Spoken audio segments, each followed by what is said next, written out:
Ukraine or the war between Ukraine and Russia. On September 13th, the world almost ended. Everybody watching this program almost died. I almost died. The world almost died. Why? Because if the insanity of the British government and those in NATO and some in the United States had manifested itself in giving Ukraine the green light to use Storm Shadow missiles against target inside Russia, Russia would have responded. Possibly not nuclear, but it would have eliminated Kiev as a modern functioning city, and it would have struck targets in the United Kingdom, in Europe, on the European continent, and in the United States. And then we would have probably responded doctrinally by using low-yield nuclear weapons in an effort to escalate, to de-escalate, to send a signal to Russia that you can't do this.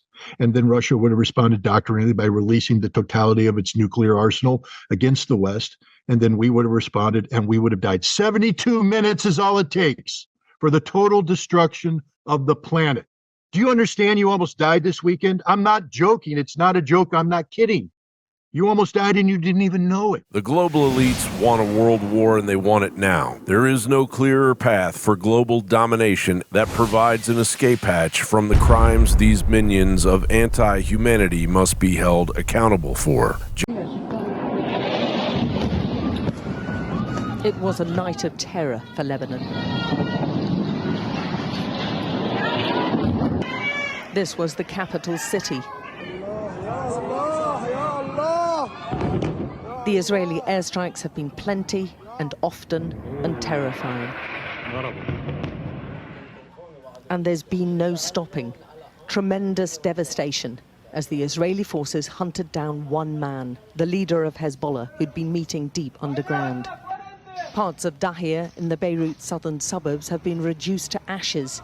This is a stronghold of the militant group and its loyalists, but it's also home to hundreds of thousands of people. It took until early afternoon for the militant group's television channel to declare their leader's death.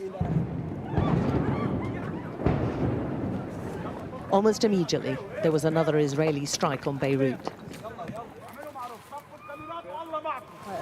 Just a very big bang has just gone off. Lebanese journalists are getting very tense. There's a lot of shouting and women screaming actually in the background. Some of Nasrallah's supporters immediately took to the streets. This was the news they'd been dreading. There'll be much mourning, but also anger at his loss, a kick in the guts for the militant group. And already there are early reports of armed men roaming the streets. The militant leader hasn't been seen in public for years. The last time he gave a speech from a secret location was just over a week ago, after the coordinated booby-trap pages and radio explosions used by Hezbollah members went off throughout Lebanon. He said then that Israel had dealt the group an unprecedented blow and committed a massacre against civilians. Nearly 40 people were killed, including women and children, and thousands injured. Hassan Nasrallah has a unique place in Hezbollah, a founding father of the group and political, military and religious leader for more than 3 decades, as well as the leader who beat back the Israelis during 2 invasions.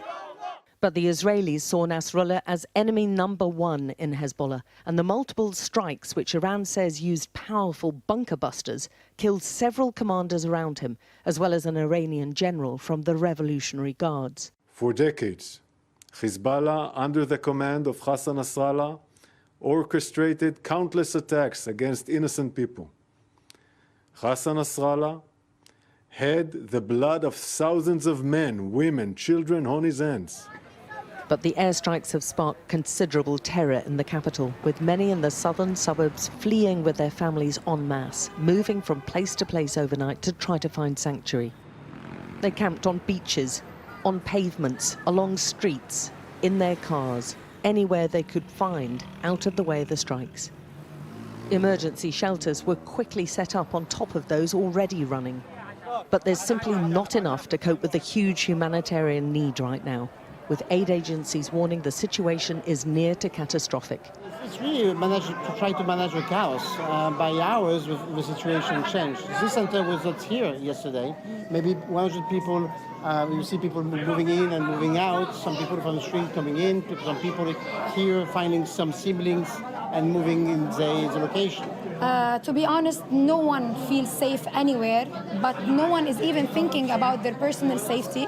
Looking around us, today we didn't even think if we're coming or not. We just moved. The Israeli raids are by no means over yet, with no let-up in the airstrikes. Hezbollah is fighting back with volleys of rockets, indicating even the loss of their leader and all this devastation is not going to stop them. Right now, their supporters are consumed with grief. Lebanon's a country with many Hezbollah critics, but its population is bonded right now with a communal worry and fear about the impact this will have on this volatile region. Alex Crawford, Sky News, Beirut. It is the worst storm to hit Florida's Big Bend region ever. Destruction from Hurricane Helene extends hundreds of miles across several states tonight. And as Fox's Rebecca Castor reports, at least 40 people are dead and millions are without power. The worst of Helene's powerful winds that knocked over trees like the ones behind me are over, but now it is the heavy rain that is still slamming communities across the southeast. Flooding in Georgia, Florida, and the Carolinas leading to hundreds of rescue calls. And emergency service workers say they're struggling to prioritize the most crucial ones. We have 911 calls that we cannot respond to at this time, and there's some areas that we can't even reach just because of roads being closed, roads being washed out, and not being able to get there. A flash flood emergency still unfolding across parts of North Carolina, including the city of Asheville, where officials are seeing some of the worst flooding in decades. Governor Roy Cooper is urging residents to stay off the roads. We've lost too many North Carolinians who've driven into floodwaters. So turn around, don't drown. Folks there now trying to make sense of the devastation. And I've never seen it this bad. So typically, if we get a bad storm, Gilmore Village will flood, but nothing like this. And back where this storm first made landfall, along Florida's west coast, are scenes of destruction. Michael Bobbitt, who lives in Cedar Key, on the verge of tears as he surveys his neighborhood covered in debris. For the scenes we're seeing around the island, entire houses are missing or flattened in on themselves. Nearly 4 million in the storm's path are without power, and officials say they expect that number to continue to grow as Helene keeps moving north. In Tallahassee, Florida, Rebecca Castor, Fox News.